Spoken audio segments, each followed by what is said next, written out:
Okay, I am testing this out. I don't know if this is even going to work, but I got a new computer and finally have the ability to do video. So I decided to try out a live stream and we'll do a little bit of chatting about trapping and fur prices. Let me get the other light on here. All right.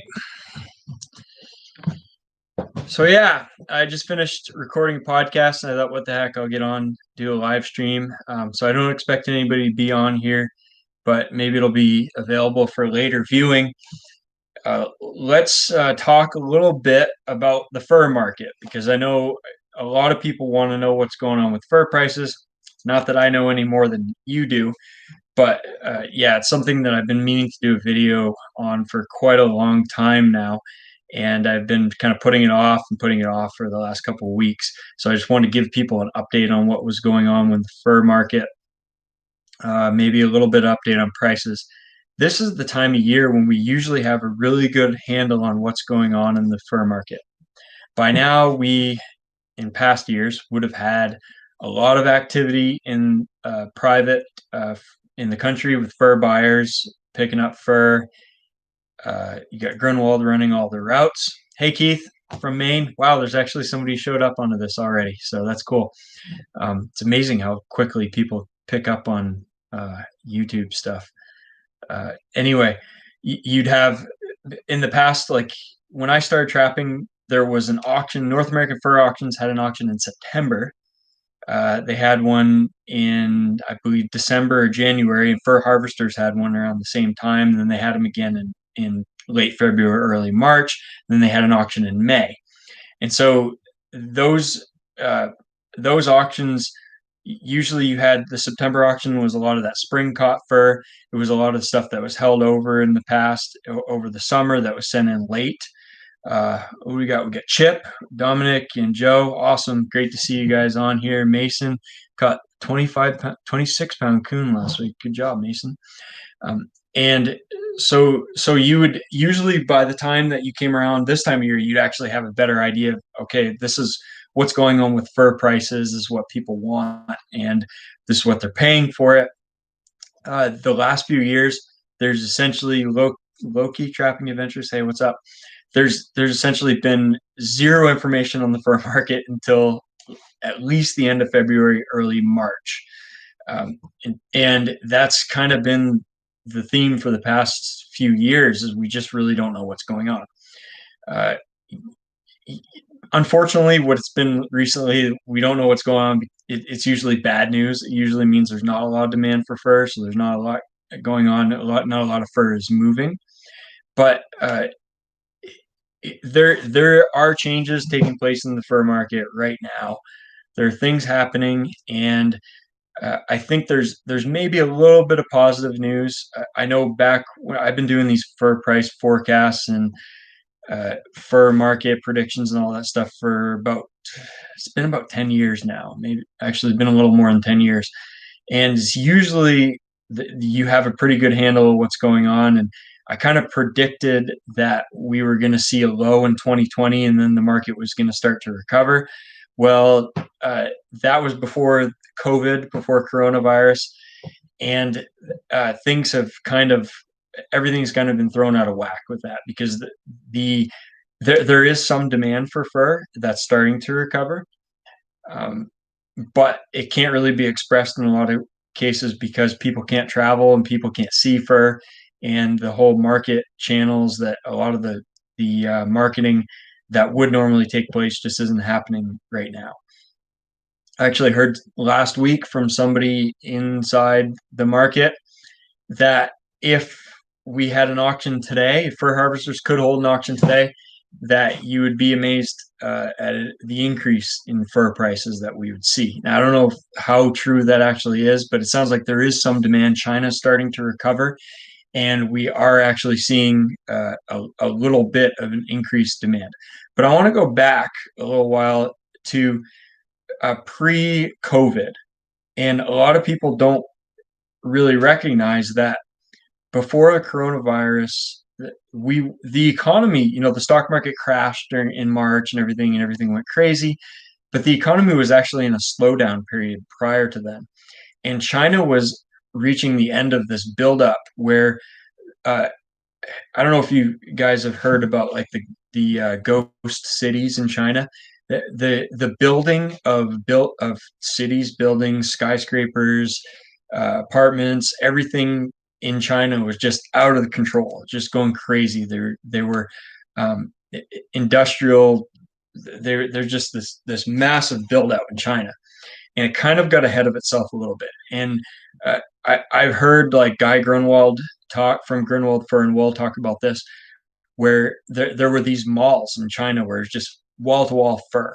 Um, every store just fur everywhere. And when all these got built out, they had to fill them up. And so there was a lot of purchasing of fur just to build inventory for a lot of this stuff.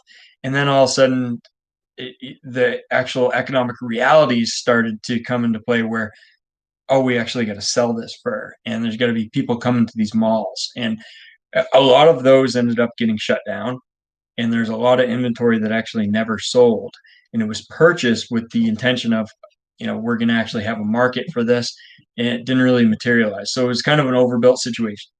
At the same time, when all that was taking place, the ranch fur industry, which is the majority, I want to say it's about 80% of all fur that's in the industry worldwide is ranch fur. And the mink and fox ranch industry just kind of exploded because of all this demand and the high prices, 2013, 2014. And they produced tons and tons of fur. And so you had all of this demand that started to slow down, all the supply that followed the demand, and then just everything was oversupply of fur, no market, nobody wanted it, and the market crashed. And we've been in that period of kind of trying to clear out all the excess mink production for a very long time. Wild fur has suffered for a long time, with the exception of coyotes. For the Canada goose market, the parka market for trim on hoods for cold weather expedition parkas that Canada Goose made, and other sort of people that kind of imitated Canada Goose. So we've been in that slow period for a very long time. Then the U.S. economy started to slow down.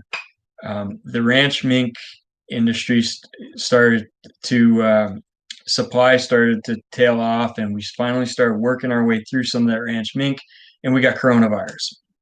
And then every economy worldwide shut down. So now we're in a situation where there are economies in other places. China, it sounds like they're back online in most places in China. There's some resurgence of the virus in areas, but like Wuhan, where the virus started, they're back. They're back to normal. So they are purchasing fur. The economy is back in motion, and there is some demand. The problem is they can't get the fur. So Fur Harvesters Auction had, like we talked about several months ago, they had an online auction because the Canada border is closed, and they cannot. Nobody can go in there to buy fur. Nobody wants to buy fur just looking at it online. And they did an online auction. They did a really good job, in my opinion, to show that fur. Lots of pictures, lots of good description, and they had bidders. They had Canadian bidders that were bidding on behalf of buyers in China and Korea and Italy. But the reality is, for people to really buy fur, they want to see it. And so that was kind of what things were hinged on, is Fur Harvesters Auction being actually a live in-person auction. Unfortunately, they scheduled the auction for January for a lot of the fur that was caught last year and the year before. And I've got a bunch of fur that's from 2 years ago that's still at Fur Harvesters and hasn't sold. And that auction scheduled for January was canceled, obviously, a few weeks ago, because the Canadian border is still closed. So they can't get. Hey guys, I see all kinds of stuff going on in the chat. I'm gonna get to that. I see all kinds of comments there. I'm getting distracted, but I will get to that stuff. But trying to get through the fur thing. So they canceled that fur auction for January. The hope is they're going to have an auction. I believe it's going to be in March, late March, early April.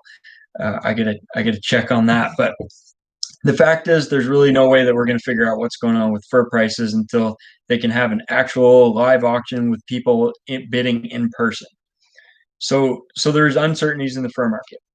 The other thing is the Canada Goose situation. Canada Goose decided that this past year, there's a lot going on there, but basically, I had some of this stuff up on Trapping today. They are going supposedly to go to this reclaimed fur. They're going to stop using actual virgin coyote pelts for their hoods on their parkas, and they're going to just use recycled or reclaimed fur. They were gonna do that in 2 years. So the idea was, oh, maybe Canada Goose is gonna start purchasing a bunch of coyote pelts in anticipation of that taking place. Um, that that may be what's going on, but unfortunately, if that actually does take place, that means there's going to be a lot less demand. One of our listeners on Trapping Today podcast and a guy that I've emailed with back and forth did some analysis on this, and he figured, and it looked at his numbers, it looked pretty good, that Canada Goose probably accounted for about a 30% increase in the price for coyote pelts in the market. So that would be a big deal if they pull out of the market. The other thing was the bobcat market. The bobcat market is primarily driven by consumers in Russia. Very high-end market, a very fashionable pelt, the spotted Western bobcats with clear bellies, lots of dark spots. Those are a really popular item. Those were selling for $500 to $700 averages a few years ago. In some Western sales, they're getting $1,000, $1,200 average in some cases, and even a few bobcat pelts that were going for over $2,000. That fell off, and that fell off primarily due to the weakening of the Russian economy. And the Russian economy is driven by oil prices, and we all know what happened with oil. Several months ago, the oil price actually went into negative. Oil futures went into negative territory. Crude oil was $20 to $30 a barrel, where a couple of years ago it was over $100 a barrel. Right now it sits about 50 to 60. It's actually recovered. It spent a few months in $20 to $40 range, and now it's up to $50 to $60 a barrel, 55-ish, I think, recently. So it's starting to come back, but the Russian economy, or what they'll tell you, Russia and China, it's like North Korea. They said they didn't have coronavirus. Now they're asking for money for COVID. Really, you can't believe anything what any of these countries tell you. So basically, when oil prices are down, you can be rest assured the Russian economy is in trouble, because they really oil is a huge part of what makes that country run. They are a major producer of oil. So there's not a lot of money for purchasing a fur. So that's going to hurt bobcat prices. That's going to hurt coon prices too. A lot of the utility purchases, from a lot of it's purchased by China, made into hats and coats and other things, and then it's sold to Russians. So that's going to be hit as well. A lot of the fur market right now is going to be built. It's built on speculation. People that don't really know what's going on or what's going to happen, but they're trying to buy fur just in case, they see what might take place in the future when demand comes back. So there's a lot up in the air. But I'm going to run through just a few numbers and prices, just so you can get an idea of what's been going on recently. And this is just off the top of my head. I haven't written anything down. I've just things that I've seen in recent auction results of private buyers and all that. So coyotes.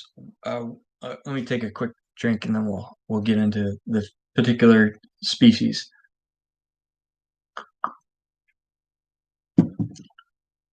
So coyotes, we've got the big spread between eastern coyotes and western coyotes. The western heavy coyotes are going to be the top of the market.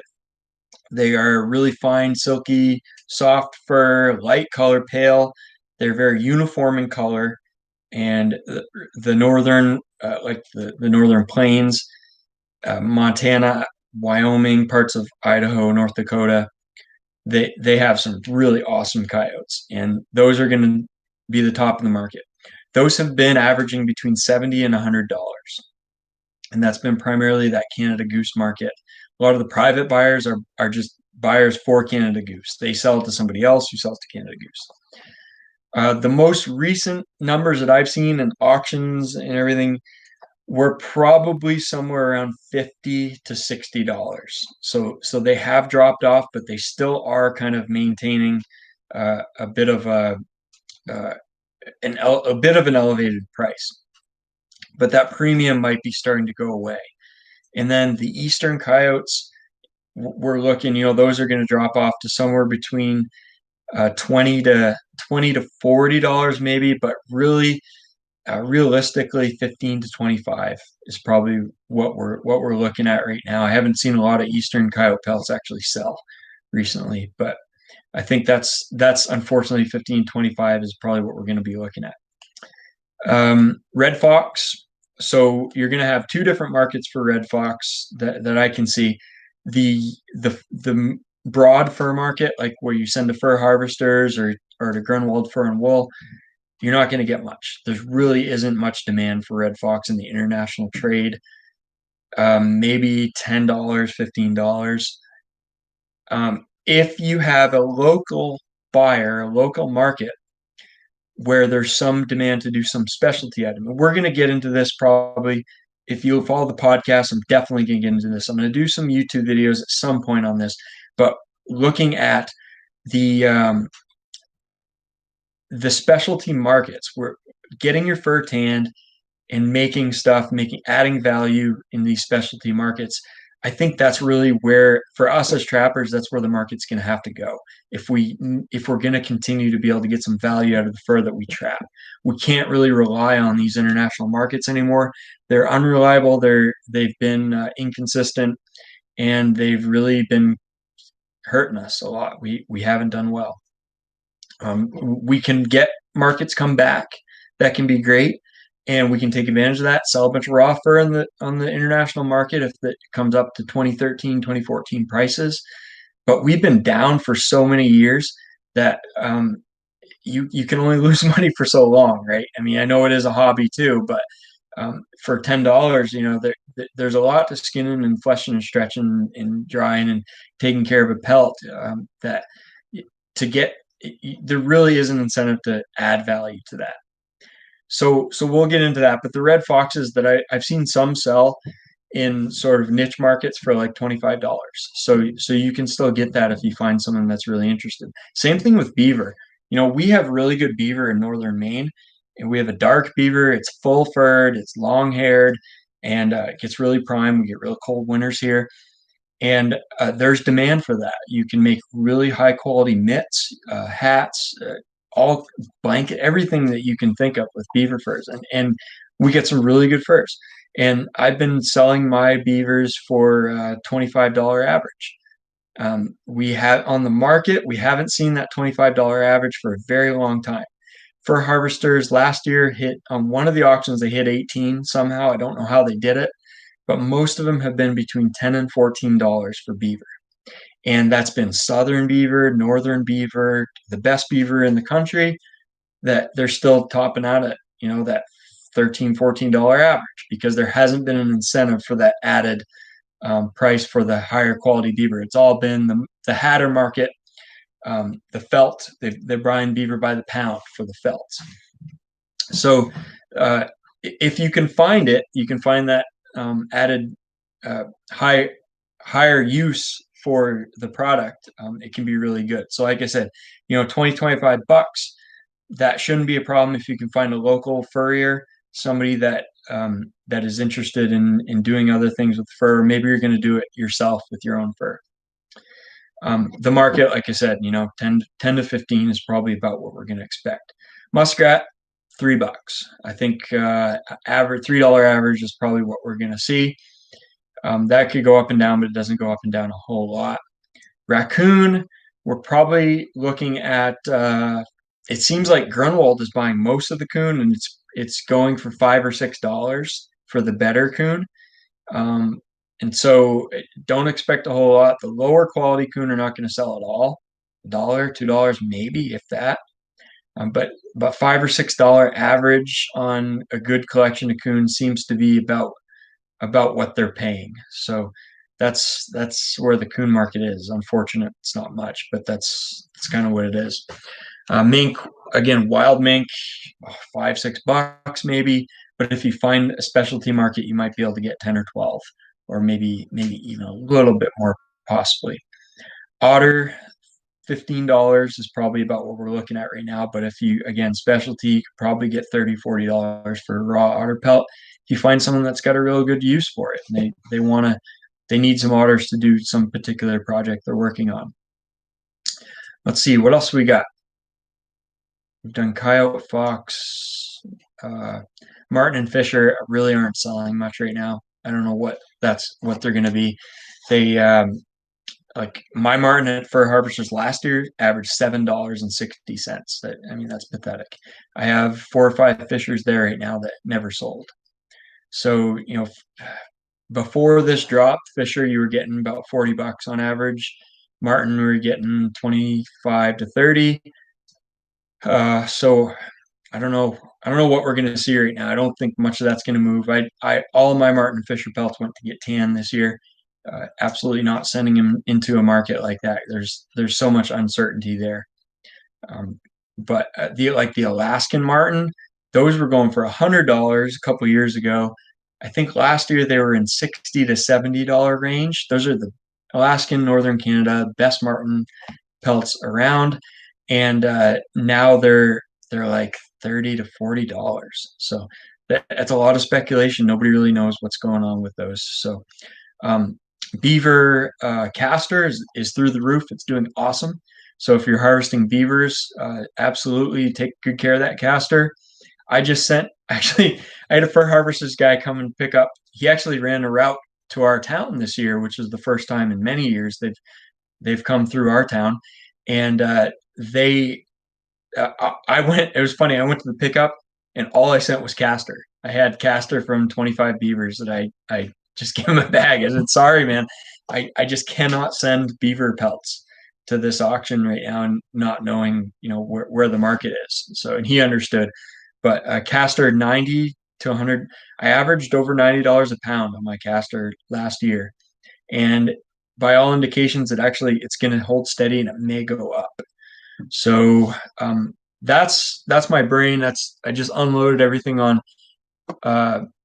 fur prices, but I'm gonna go through all this live chat, and if you have any other species or questions that I might be able to answer, I'll go ahead and answer that. So I'm gonna take a quick drink and I'm gonna run through this stuff.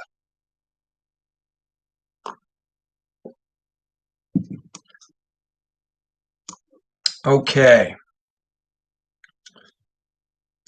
Keith, will you be going to the Maine fur auction this spring? No plans on it, Keith. That's down in central. I know they had an auction in Dixmont in the past. I don't know if that was canceled or that's usually in the fall. Where's let me know, where's the auction in the spring? Someone told me about it the other day.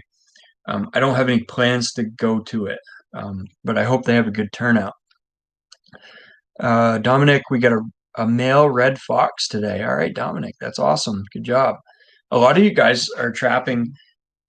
Like your season is just like going. My season in Maine, everything is closed the 1st of January. We trap from October 15th through the end of December, and usually we're weathered out before the end of December. But beaver goes all the way through, so I can still trap for beavers, and incidental muskrat. I can trap muskrats during beaver season, so we can do that. But everything else is shut down. So I've got a few beaver lodges around nearby near home that I'm going to be hitting up at some point, but we haven't had good ice. It's been a weird winter and we haven't had enough snow to ride the snowmobile. So I've been waiting for winter to really hit snow and ice so I can get around and hit those lodges. But yeah, that's pretty much, I'm kind of at the end, but a lot of you guys are still trapping right now. And some of you guys in the South have just set up. So that's good to hear. Mason, I sold my female coyote for $35. Mason, where are you at? Josh Wood. There's another Wood. All right, good for you. Um, Mason, tell me where you're located so I can figure out what kind of coyote that was. Um, how much do you think? Oh, Mason, how much do you think a bobcat will be? I get one tomorrow if I get one with my dogs. Well, I don't know where you are, Mason. I didn't mention bobcat prices, but the Western bobcats in Idaho, just their most recent auction. So again, the Idaho cats, they're usually the last couple of years they're averaging between $300 to $400, and before that they're averaging like $500 to $600. The auction that just wrapped up from the Idaho Trappers Association, bobcats averaged it was between 150 to 175.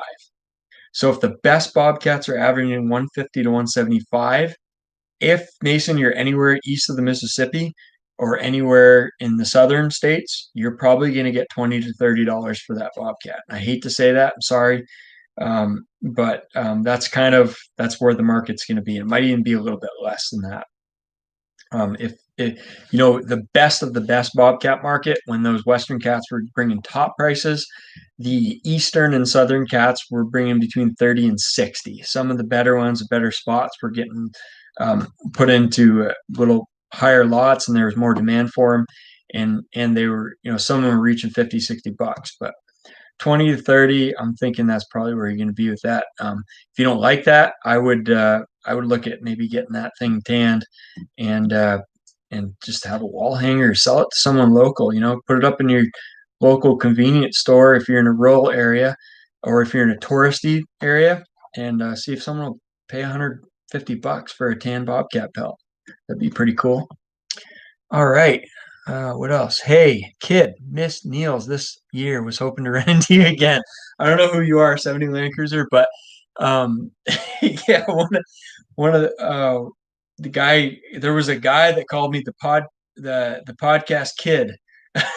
So we were at Neil Olson's, and there was a younger guy from Southern Maine that listened to the Trapping Today podcast. A really big fan of the podcast, and we're just kind of chilling out by the campfire there one night, and he come over, and he was all excited. And we were talking, and we maybe got a little rowdy, a little loud, but and then I don't know if it was his dad or his older friend. It was an older guy, and he's like, "You're the podcast kid. You're the kid with the podcast." I'm like, Jesus, I'm 35 years old at the time. So it's the first time anyone's called me a kid for a while, but I appreciate it. And then few people started calling me the podcast kid after that. But that was hilarious. That guy was awesome, and we had a lot of fun there. I miss Niels too. I was looking forward to it. I was looking forward to getting together. There were so many people there that stopped by and said hi. I really was kind of blown away by it. A lot of guys listening into the podcast and stuff, and I really do appreciate that. So it was fun, share stories, and I was thinking like maybe we can do this next summer. I'm assuming Niels will be back on next summer.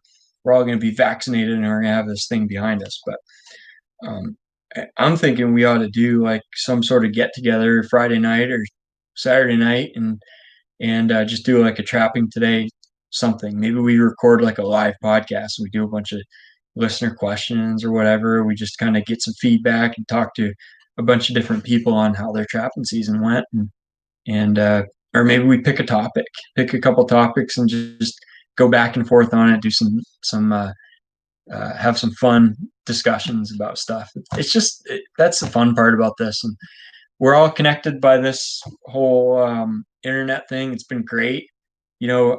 I've been able to connect with thousands and thousands of people as opposed to a couple dozen people that are in my local trapping community.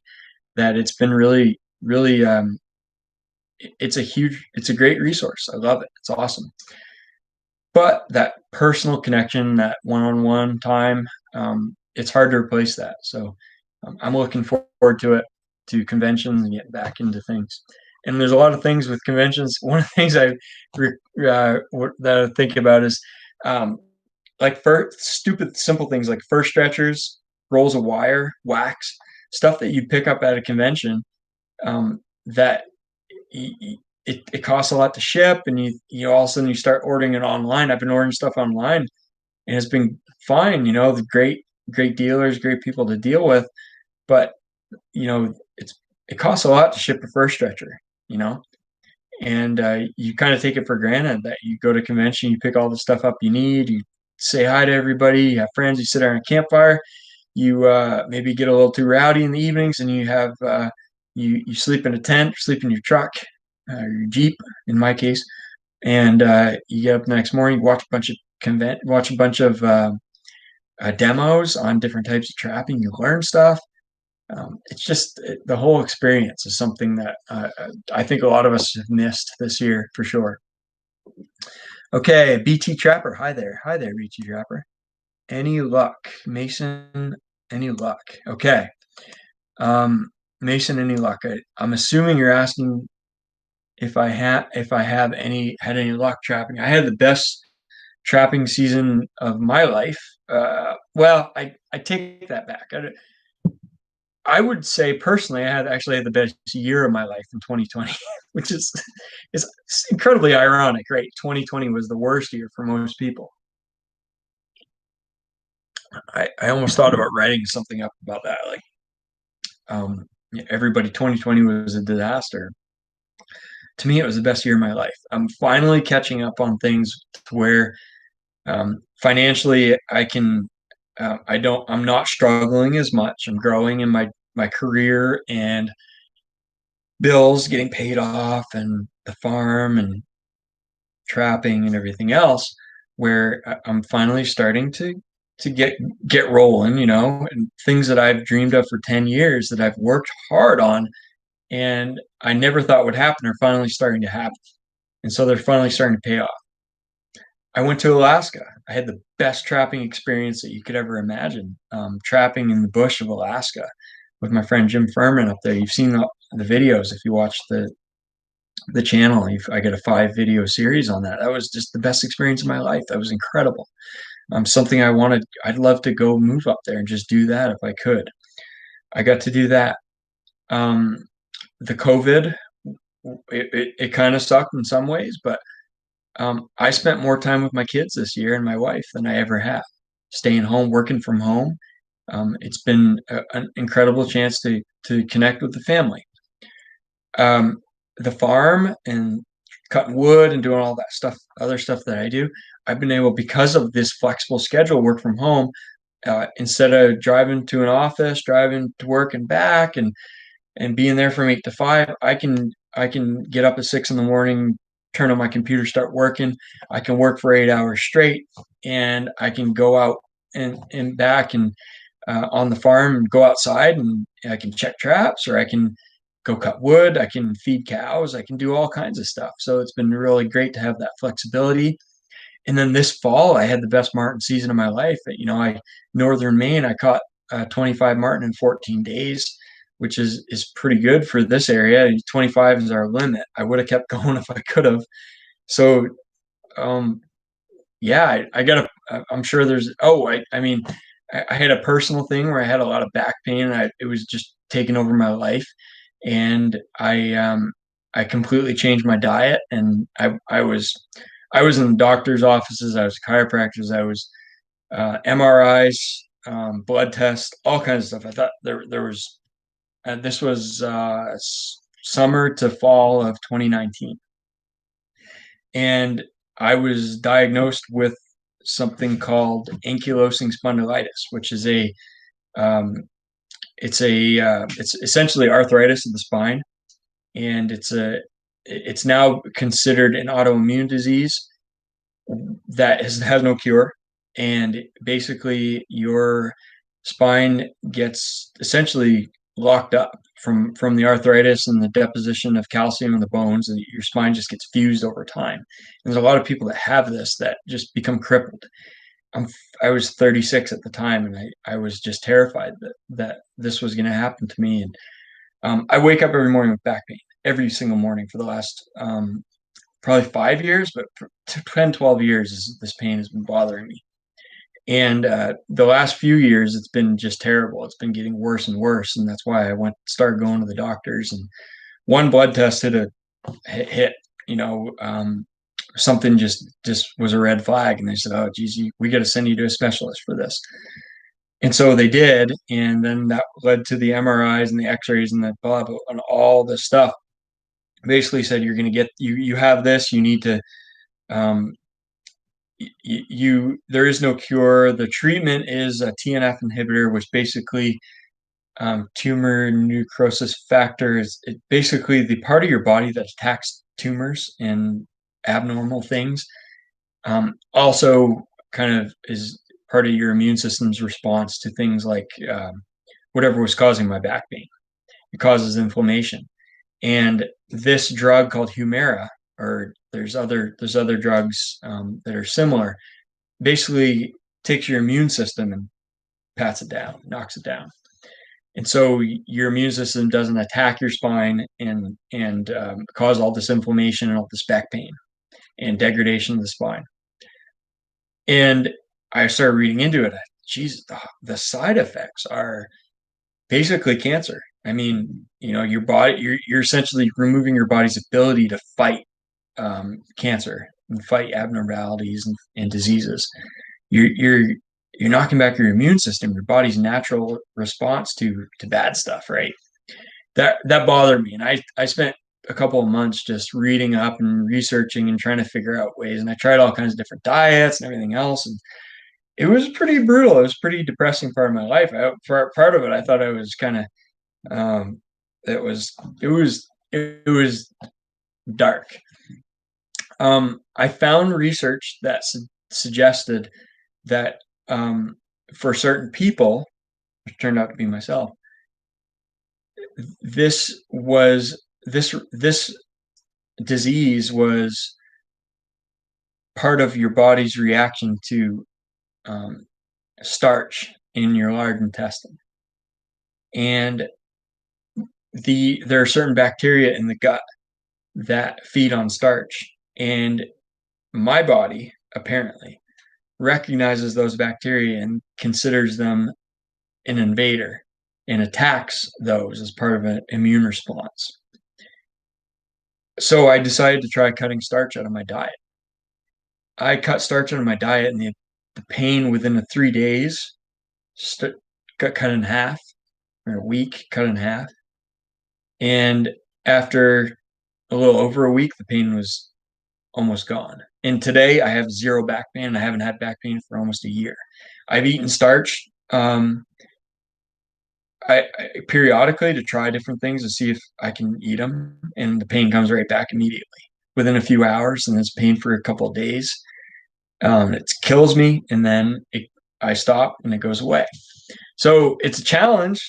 I'm going. I know this is not trapping. I apologize, but it's a big deal for me, and it's a challenge because the you almost can't find anything at the grocery store or the convenience store that doesn't have starch in it. I can't eat bread. I can't eat wheat. I can't eat grains at all.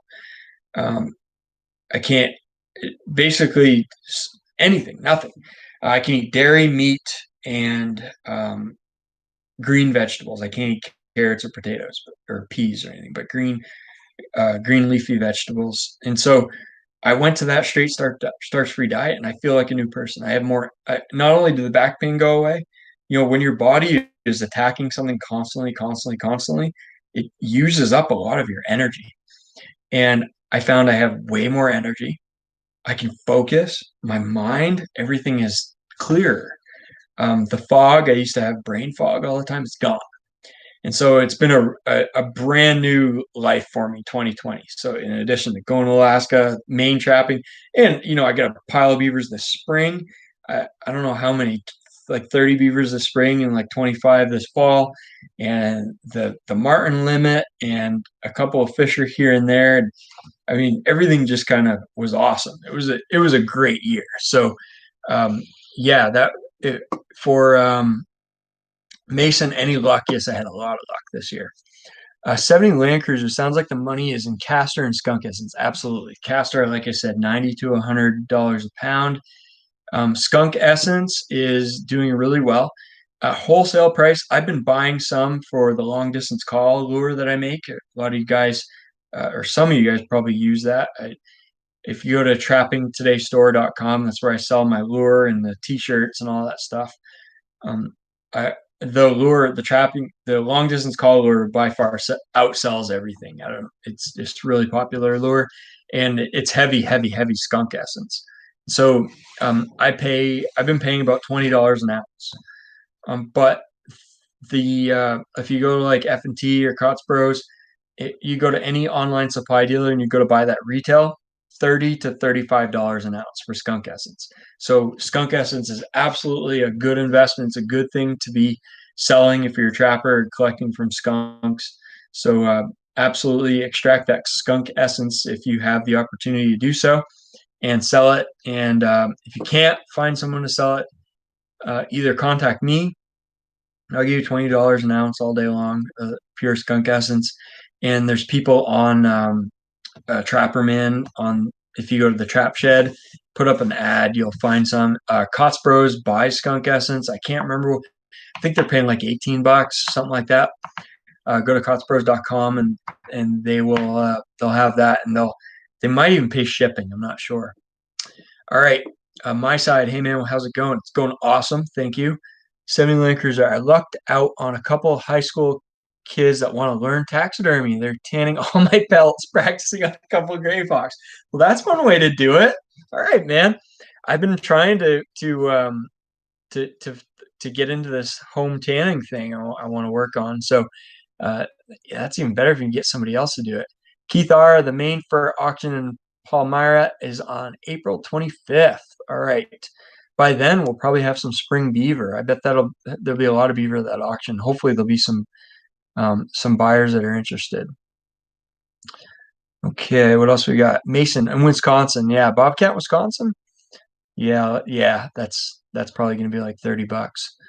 Sebastian, how much can I buy a marten from you? Okay, Sebastian, this is a good question. So like I said, $7.60. That's not going to buy you a marten. That bought it at for harvesters, and it was pathetic, and I'd never send it again for that price. A raw marten pelt is probably, a guy here that's going to put the effort into trapping him is going to want to get 25 to $30 for a raw marten pelt here. Now, I sent all my marten pelts to Moyle, Mink and Tannery, and that's so there's a lot of costs associated with getting them tanned, and I don't have any raw for sale right now. If I did, like 25, $30, if I had a bunch of them, you wanted to buy some plus shipping, that'd be fine.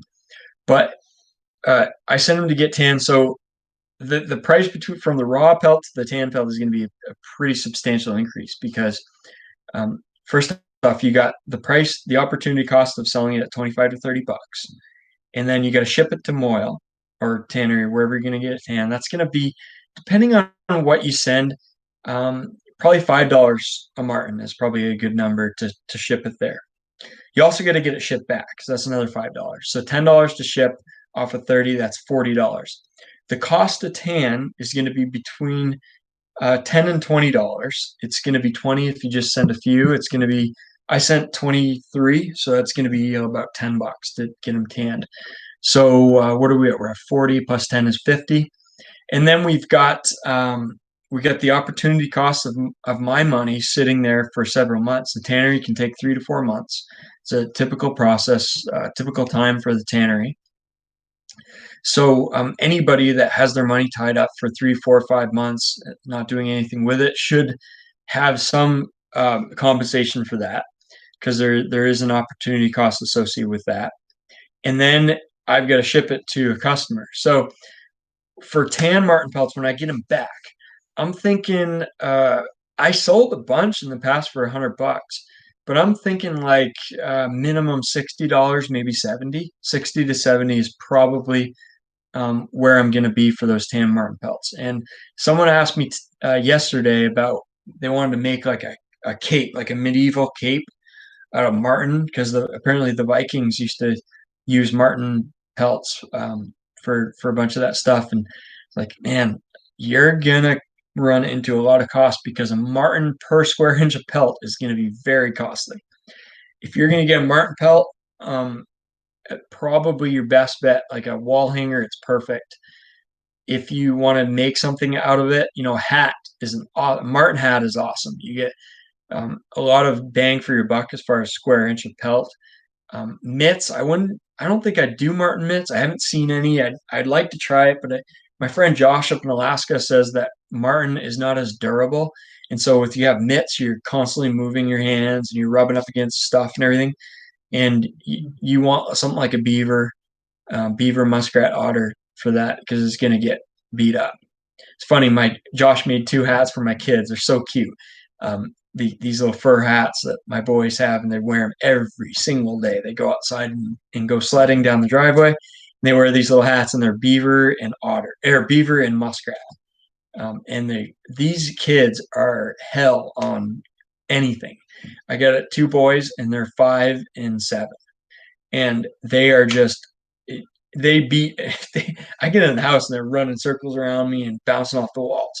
And so, these guys will test any piece of equipment, any clothing that you have, and they haven't ruined these fur hats.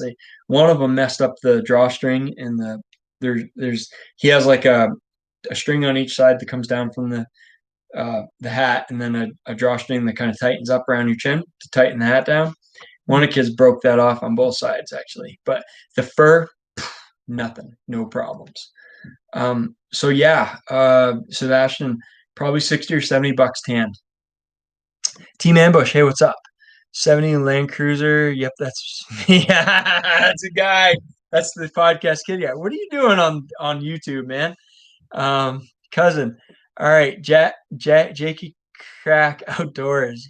Great live, very good info. Wow, thank you. This is my very first live video. Where can I find your podcast? It's the Trapping Today podcast.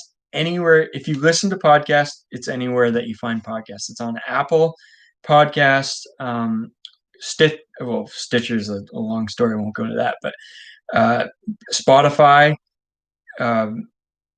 Castbox,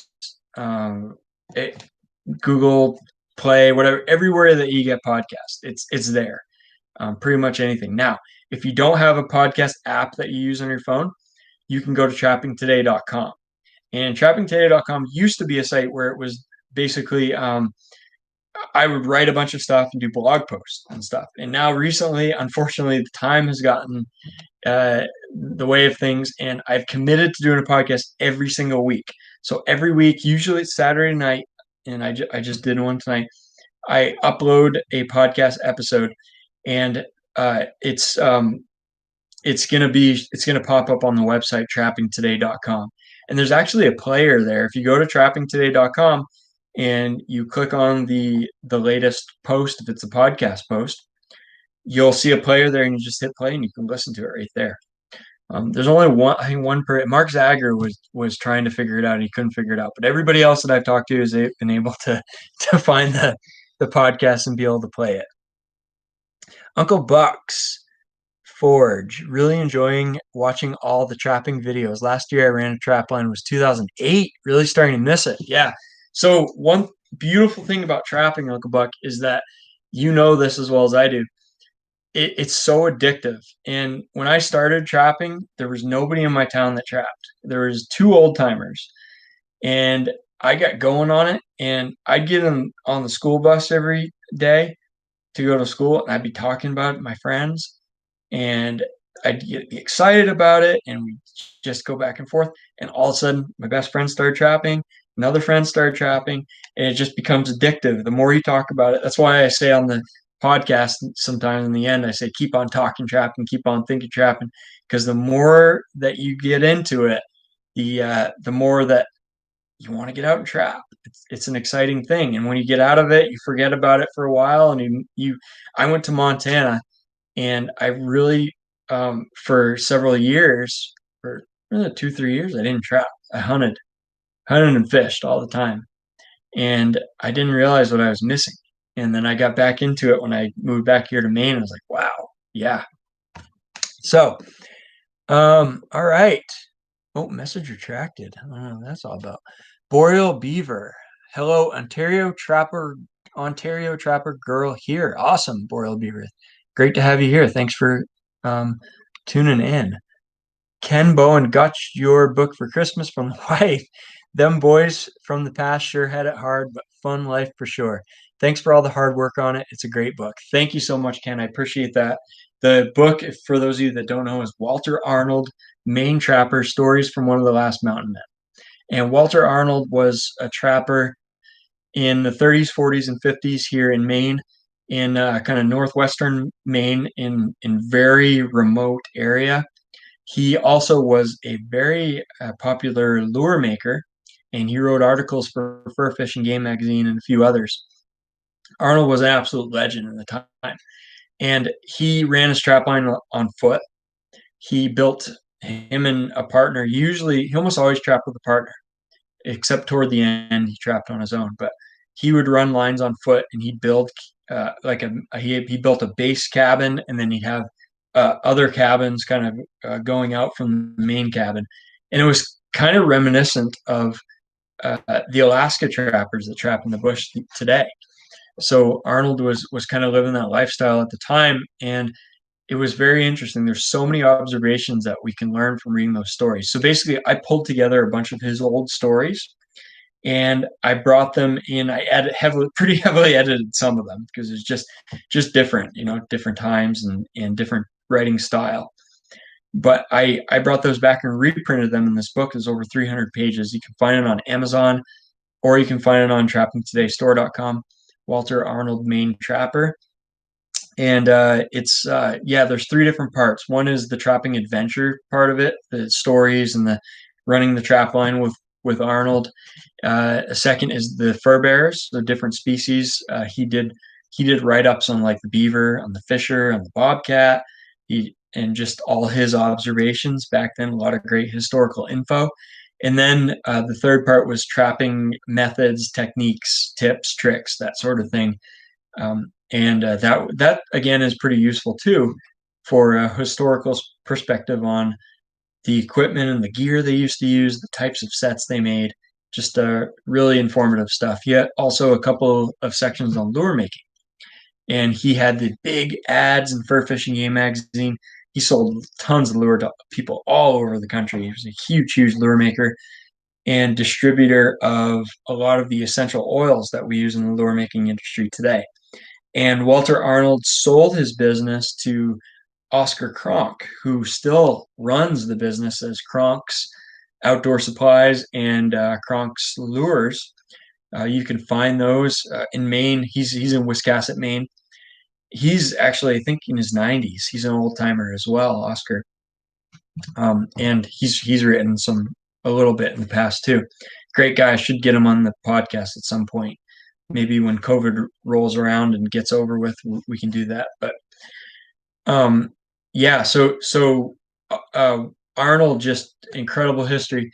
One of the things I like to point out a lot, and I've pointed out several times, is that Arnold was not the biggest, best, baddest trapper around. And sometimes people recoil a little bit when they hear that. Like, I don't think he was that a spectacular trapper. I really don't. There were people around his time that put up better numbers, that caught more animals. However, there were two things about Walter Arnold that I think made him special and made him renowned nationwide.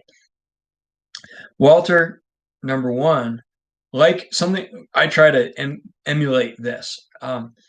He may have not caught a pile of animals, but every single observation, every single catch that he made, or every miss that he made, every mistake, every success, he logged that right up here.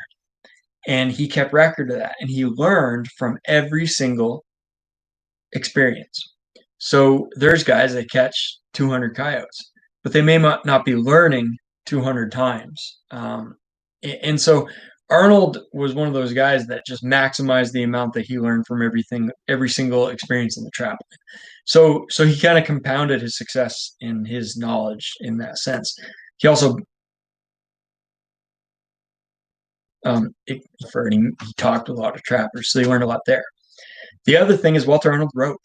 Walter wrote down his experiences, and it's amazing how many incredible trappers are out there that have never actually written down, documented their experiences, um, their trails, their everything that goes on their lives. I mean, he documented everything.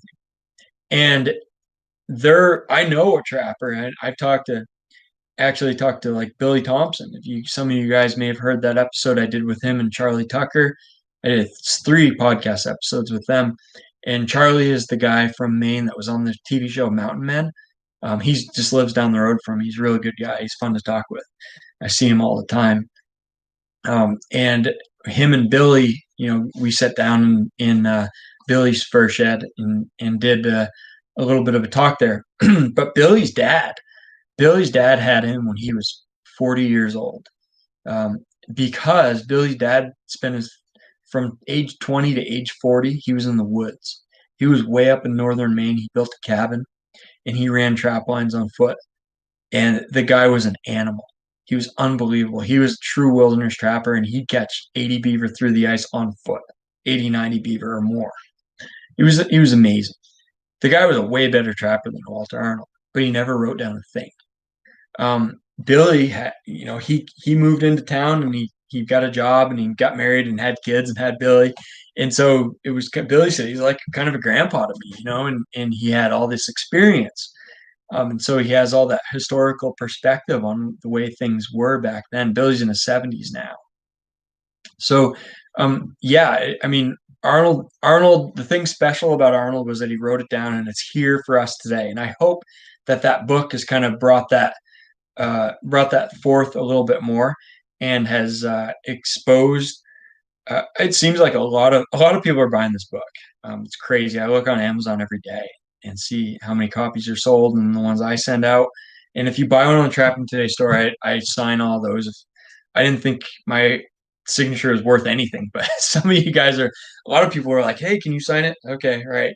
So now I just sign them. But anyway, a lot of older people that were Walter Arnold fans are buying the book, but there's also a lot of younger people, and that's what excites me, is young people that are actually getting to learn from those old timer trappers and get a little bit more of our cultural heritage and a little bit of perspective on what things were like in the past. So Ken, thank you. I'm glad you get the book, and for you, those of you who don't have the book, please get it. Kenneth Kotras. A root digger, yeah, Kenneth. I've seen you've had comments before. Absolutely, there are plants that can help. It's a growing market. I make more digging than trapping. I absolutely believe that. Ginseng, what is it? Ginseng, golden seal are the main roots, and there's probably a lot more now. Kenneth, I assume you are in more of a deciduous hardwood area in the eastern half of the U.S. You can let me know if not. But yeah, if you're in the right place, those roots and medicinal things, there's legal issues and property access and all that, but there's a lot of resources there you can capitalize on for sure. Hey, Derek. All right. Caught a couple martin using the lure. Thanks again. All right, Derek. Which lure? Long distance call or the stuff that I made with the ingredients that you gave me? I assume the latter, but Derek, that's awesome to see you on here. You listen to the podcast, Derek? I haven't talked to you in forever. We didn't go down. I didn't go down there for work this spring. So usually we have our little powwow there, get together and catch up on Trap and Talk. 70, even us old guys can get on YouTube. Right on, man. You don't act old anyway. I know you seem like a youngster at heart for sure. I could tell, man, talking to you, the passion that you had about trapping and teaching people about trapping was pretty cool. And you made us breakfast too, by the way. James Bay Trapper, hello from Northern Ontario. All right, James Bay. Fish Hunt Trapper Pete. Keith, is that for oxygen that is? I have no idea what that meant. What are you saying about that? Is that for oxygen? Grizz, Fur Bear, and Palmyra. Oh, oxygen is probably auction. Yeah. For auction. Yeah. Fish Hunt Trap. There's an auction there, Palmyra. Okay, Steve Pace, hello from Rhode Island. I trapped in Maine this winter. Weird weather. It was 60 on Christmas. Yeah, it's nuts. probably in southern Maine. It wasn't 60 up here, but um, yeah, it has been crazy. We had kind of a bit of a normal fall in weather-wise, and we got a little bit of cold weather for marten trapping, which was good. But then it just warmed up, and it's been so unseasonably warm. Now, it has been below freezing, but we had a quick warm up in sometime in December that just melted all of our snow that we had. You know, we have like northern Maine is just nuts. And the funny thing is, one thing a lot of people talk about global warming and everything, um, which who knows me. I really don't completely haven't sat down and actually absorbed all of the information involved in that discussion since I was in high school or college. But um, the fact is, if you go back to when I learned a lot of this when I went back to Walter Arnold stuff, and you read all of his old articles, they had warm-ups in northern Maine like this before. They in the 30s, 40s, 50s, they had these weather patterns, and it's a common thing in Maine where we'll suddenly get a pattern of predominant south winds that come up and blow in rain, and everything will kind of melt. We'll get a big melt off, and we'll get a crust on the snow, and everything will freeze up again. The north wind will start back. And so we have this back and forth, back and forth. This year was, as you got into December, it was kind of crazy. We lost all the snow, and then it got cold. And then recently, for like the past month, we've gotten a little bit of snow here and there, but I can still take my little 30-horse tractor out around the farm, and I can go almost anywhere. We got maybe a foot of snow, and it hasn't been cold, but it hasn't been warm. It hasn't gotten above freezing, but it also hasn't been enough to freeze the ground. Most of the ground's not even frozen under the snow, and it hasn't been enough to make safe ice on the lakes. And I've been working out on the lakes a lot. It's been pretty sketchy. We're being really cautious with where we go because it just hasn't made good ice. It's been a lot of 20-degree weather. It's been 20, 20, 20, just constant. It'll get down into the teens at night. I'll get up to the mid to high 20s during the day. So it's been an interesting pattern. It's been crazy. So yeah, Steve, you weren't no, you wasn't. Somebody came up from, was it you, Steve, that came up from Rhode Island, bought my beaver lure, and I sent some lure to a guy in central Maine, that area. Hunt Fish Trap. I listened to a lot of trap radio, mainly Clint Locklear. Yes. I just was listening to a little bit of Clint's podcast before I recorded mine. I always like to keep up with that. A lot of good information there. Love from Connecticut, West Haven. All right. Thank you. I don't know who you are, but thanks. James Vincel came over from Trapper J. Yeah.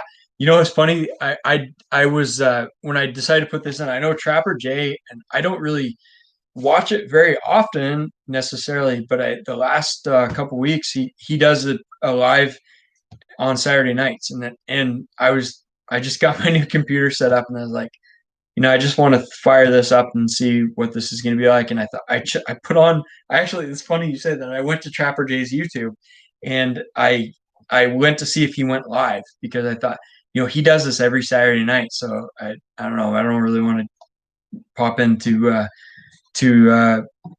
when probably half the audience is actually watching. He's huge. He's got a huge following there. So but anyway, I didn't see anything, but apparently he's on, so that's good. Interesting guy, man. I watched him get drunk with a few guys there a couple of weeks ago. Man, he must be a little younger than me. I can't handle that stuff, but yeah, really, really entertaining for sure. Probably ought to get him on the podcast, huh, Trapper J?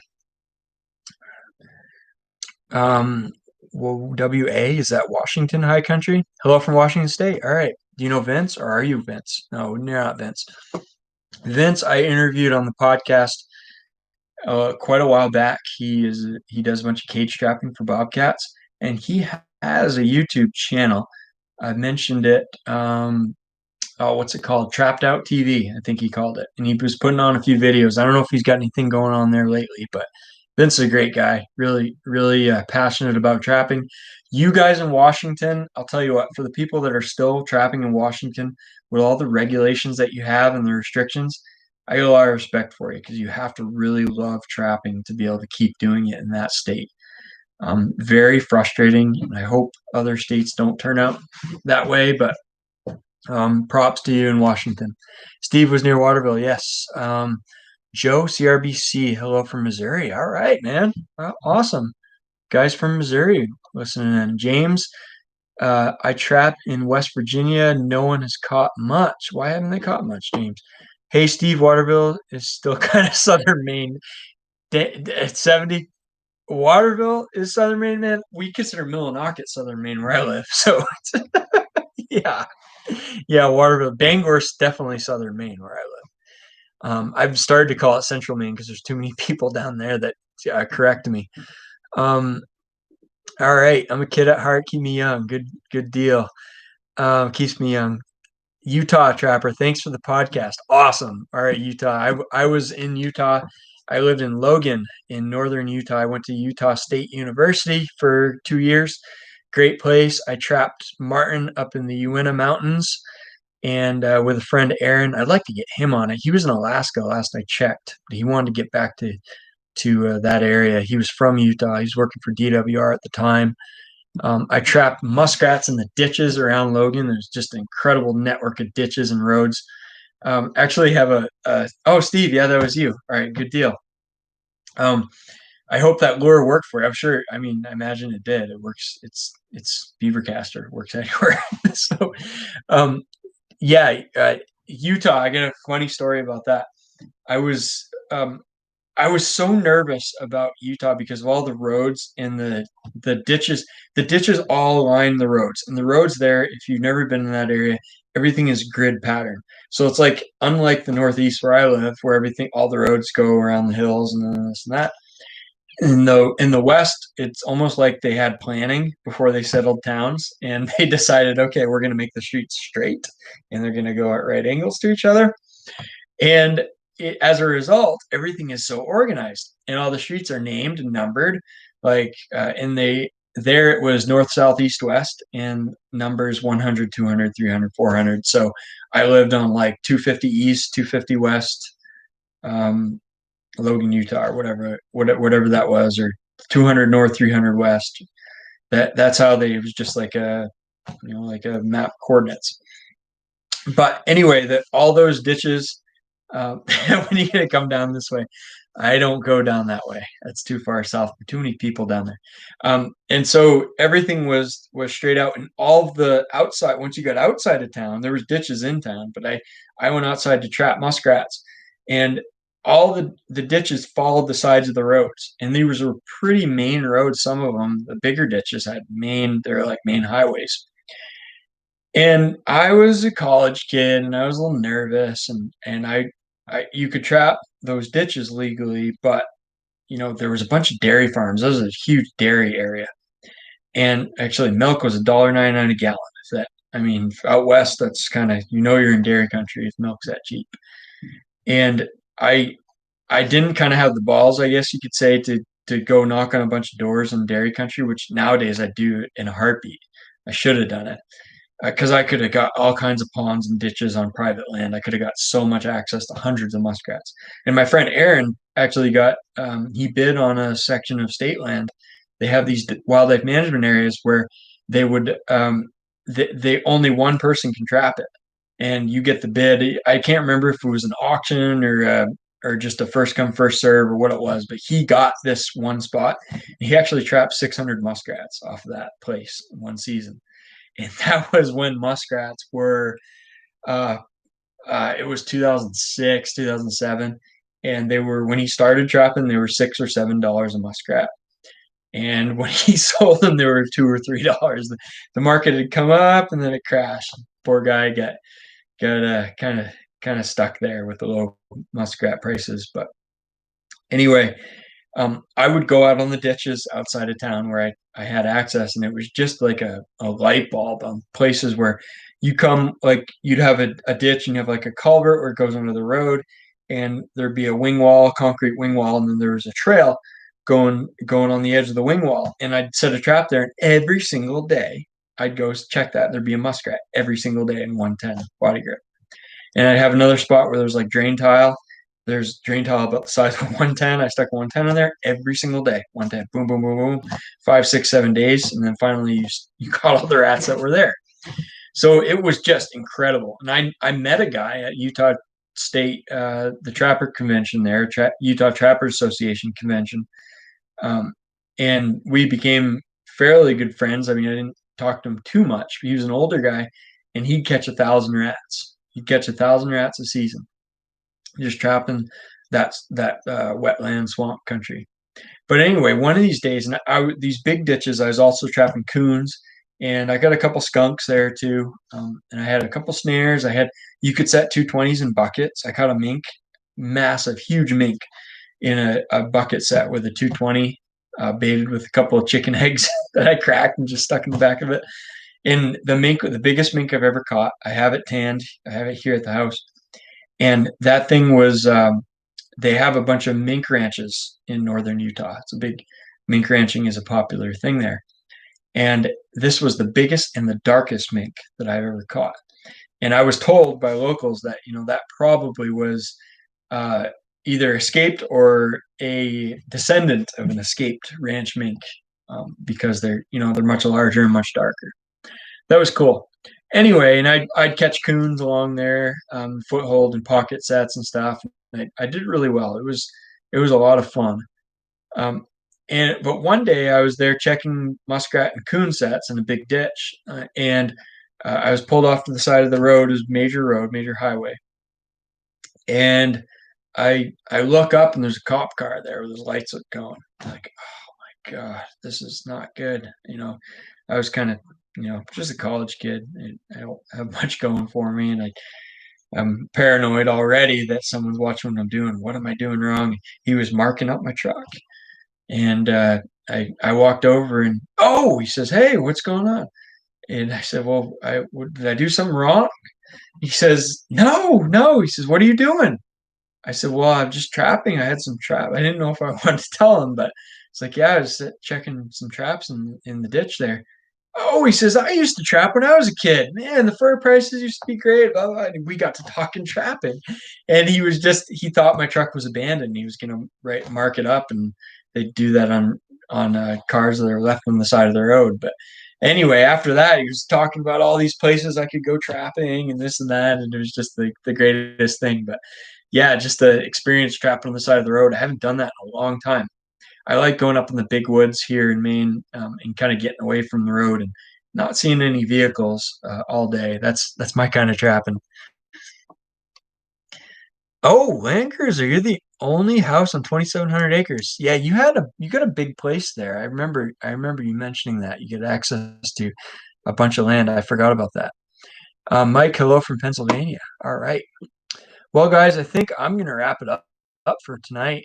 It was great. First, if you get anything else, just put it in the chat. If you have anything else you want to chat about, or questions or anything, but I think I'm gonna wrap it up. Been a great first live stream video. Maybe we'll do more of this in the future. But yeah, it was a good trapping season. Kind of done. Kind of wrapped up. Gonna set a few under ice beaver snares and sets on a few lodges here at some point this winter. I'm not sure exactly when. And I got some YouTube videos I got to do. So I got a list up here on the whiteboard. I had several questions when we got into all these podcast episodes about marten. That's a bit of a little inside joke. Is I went on and on. We did several episodes in a row. I talked to my friend Josh trapping in Alaska. I talked about marten trapping. He interviewed me on marten trapping. I would talk about my marten line, a couple episodes there. And I had a guy email me that, hey, you're getting too much Alaska and too much marten. This is getting, he was complaining about it. So I joked and said, hey, I'm going to do every single episode now from now here on out is going to be marten in Alaska. We're just going to do it because that's what excites me. That's what I like. Of course, that was a joke. And we're going to cover all kinds of trapping from everywhere in the country. I just uploaded an episode tonight on guy Philippe from Virginia, and he was a new trapper guy. He spent a bunch of time in New York City and just totally different, totally uh, just an unbelievable background for a guy that's actually into trapping. It's fascinating. So I think you really enjoy that. We also talked about a concept called tragic wisdom, about the emotions and feelings you get killing animals, dispatching animals at a set, and the whole all the things that are going on in our head surrounding that. If you don't feel guilty when you kill an animal, there's something wrong with you. That's my opinion. And so we all kind of feel that. We don't all process that. Some of us ignore that and try to forget about it. I know I did when I was a new trapper. I didn't quite understand it. And so we get into that a little bit and talk about what that is, what's going on, and maybe how that connects to our DNA and who we are as humans. So there's that, and I've got a bunch of other stuff with other guys I want to interview. If you always can suggest people to interview as well. But Martin, boxes and newspaper tubes and sets, different types of sets. I think I'll do some YouTube videos on that. I did one and I pulled up the audio, the video, and I was going to load it up here, and it was just destroyed. The audio was terrible; you couldn't hear it, so I deleted that. But I bought a new GoPro, so I'm going to be doing more self tanning. We're going to get into that quite a bit, hopefully. I got some demos from Neil Olson Trappers Weekend from 2 years ago. I'm going to put those up on here. I got one on beaver fur processing all the way straight from start to finish. And yeah, a few other things. We'll do some episodes and clips maybe from the podcast and stuff, and whatever else you guys want to see, let me know. Because trapping season's over, I don't I can't just put a video of me on trap line. That's all I've done all that. And so other than under ice beaver trapping, you guys make some suggestions. Maybe I can accommodate some of that. Okay, Mason, thank you. It was fun. YMG23 done. Da, da, da. Okay, I don't understand that. Sorry. Nice job. Nice job, kid. Kenneth, thank you. Joe, No Martin or Fisher here in Missouri, but love the podcast. All right, guys. Thanks again. Have a great night, and we will catch you later.